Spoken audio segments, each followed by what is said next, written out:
You wake up at 4:17 in the morning with your heart beating as if something has just happened. For a few seconds, you do not recognize the room. You can still see a train pulling away from the platform. Someone is calling your name from behind the glass. You run beside it, trying to reach the door, but your legs feel heavy and useless. Then the image begins to dissolve. The train disappears.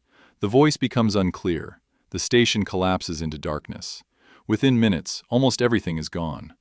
But the feeling remains, a strange sense that you have lost something important, even though nothing actually happened. So why would the brain create an entire world, fill it with people, fear, movement, and meaning, only to destroy it the moment you wake up? Why does the mind spend part of every night telling stories it refuses to explain? Dreams often feel like messages, but they may be something stranger. They may be the psychological residue of everything the waking mind was unable to finish.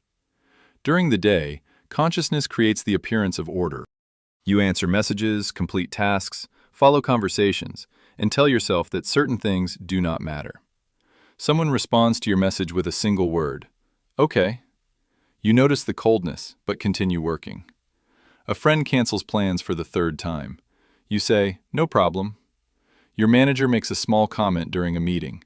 You laugh with everyone else. The moment passes, at least externally. Inside the brain, many moments do not end when the situation ends. They remain open.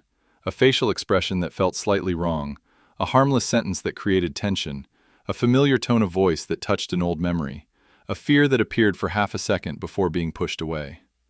The waking mind is extremely good at moving forward. The dreaming mind is not. It returns to what was left behind. This is the first strange contradiction of dreaming. While awake, the brain tries to keep reality stable. While asleep, it begins taking reality apart. Every night, the mind enters a kind of dark editing room. Time loses its direction. Places merge. Faces change. A childhood bedroom can appear inside a current apartment.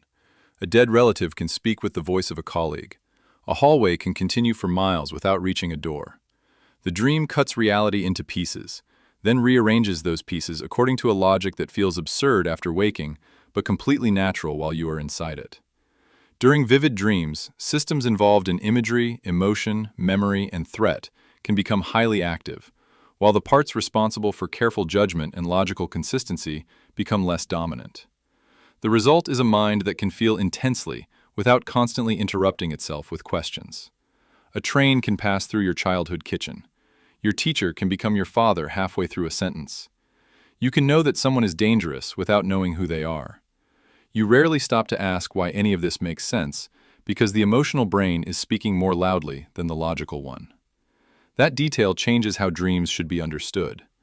A dream may look irrational on the surface, while remaining emotionally precise underneath. Consider someone who dreams that they are late for an exam they never studied for. They may not be worried about an actual exam. They may be preparing for a presentation, waiting for an important message, or quietly expecting someone to judge them. The dream changes the setting but keeps the structure.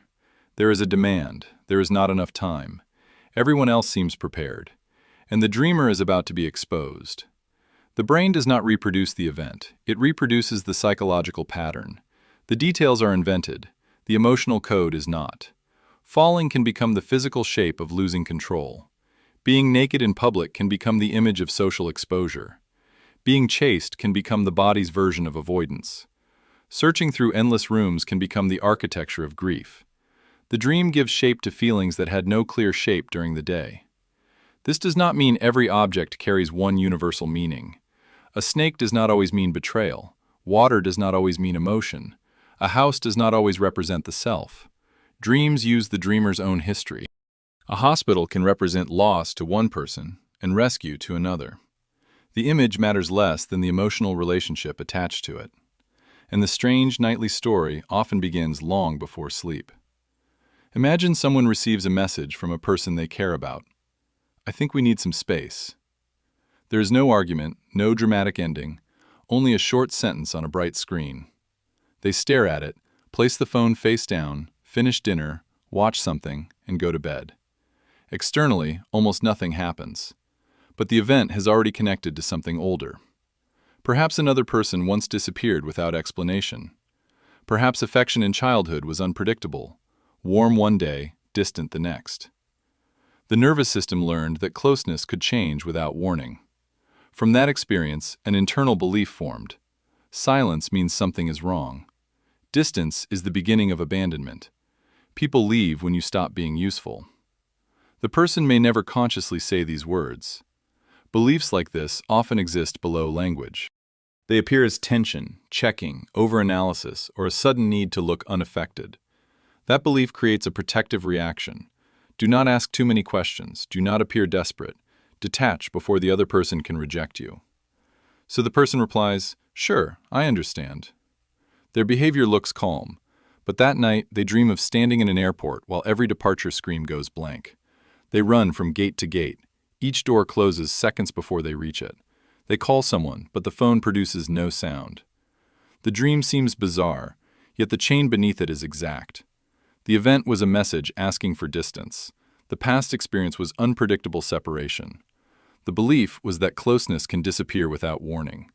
The defensive reaction was emotional detachment. The external behavior was calm acceptance. And the dream became the place where the fear finally moved. This is why dreams can feel more dramatic than the day that created them. The waking mind reduces emotion so life can continue. The dreaming mind may amplify emotion so the brain can process it. During the day, the person says, "It is fine." At night, the entire world becomes an empty airport. Dreaming may help organize memories, regulate emotion, simulate threats, and connect information that waking thought keeps separated. But it does not work like a clean filing system. The brain is more like a night shift editor surrounded by fragments. A voice from the morning, a face from 10 years ago, a fear about tomorrow, a smell from childhood, a conversation that never happened. The editor cuts them together not according to time, but according to emotional similarity. Every night, the brain enters this editing room. It reviews the raw footage of a life, combines scenes that appear unrelated, removes ordinary logic, and searches for patterns the conscious mind did not have time to notice. Most of the final film is erased by morning, but the editing process may still change the person who wakes up. Waking thought is efficient, but narrow. It separates life into categories. This belongs to work, that belongs to childhood. This person is different from the last one. Dreaming ignores those borders. It notices that the tone used by a manager resembles the tone once used by a parent. It notices that anxiety before a presentation feels like being called to the front of a classroom. It notices that a current relationship is activating an older pattern of waiting for someone to become emotionally available. The dream does not explain these connections, it stages them. A boss becomes a teacher, a partner becomes a stranger, an office becomes a childhood home. Years of emotional experience are compressed into a few unstable minutes. And here is the idea that changes the meaning of dreams. Perhaps dreams are not primarily trying to tell us something. Perhaps they are showing what the brain is already doing. A dream may not be a coded letter from a hidden version of the self. It may be the visible smoke produced by invisible psychological machinery. Memories being reorganized, threats being simulated, emotions being processed, old experiences being compared with new ones, possibilities being tested without real consequences. This changes the question. Instead of asking, "What does this dream predict?" a deeper question appears. What pattern was the brain rehearsing? The person being chased may not fear an attacker. They may be avoiding a conversation. The person trapped in a room may not fear small spaces. They may feel unable to leave a role, relationship, or version of themselves. The person who repeatedly misses a train may live with the quiet belief that life is moving forward without them. Dreams do not need to predict the future to reveal something. They only need to repeat the emotional architecture of waking life. Sometimes that architecture was built years earlier. A child learns that mistakes create anger. Later, an adult receives minor criticism. The event is small, but the nervous system recognizes the old shape: mistake, exposure, punishment. The adult smiles, says they will fix it, and continues the conversation. That night, they dream of hiding a broken object while footsteps approach from another room. The dream is not random, and it is not a perfect symbolic message. It is a simulation built from the same internal code that shaped the daytime reaction: event, past experience, belief, protection, behavior, dream. The sleeping mind keeps running the sequence after the waking mind has gone silent. This may also explain recurring dreams. A recurring dream is often built around an unresolved pattern, not one unfinished event. The location changes, the faces change, the plot changes, but the emotional position remains identical. The dreamer is always unprepared, unable to speak, searching, or arriving too late. The dream returns because the pattern returns.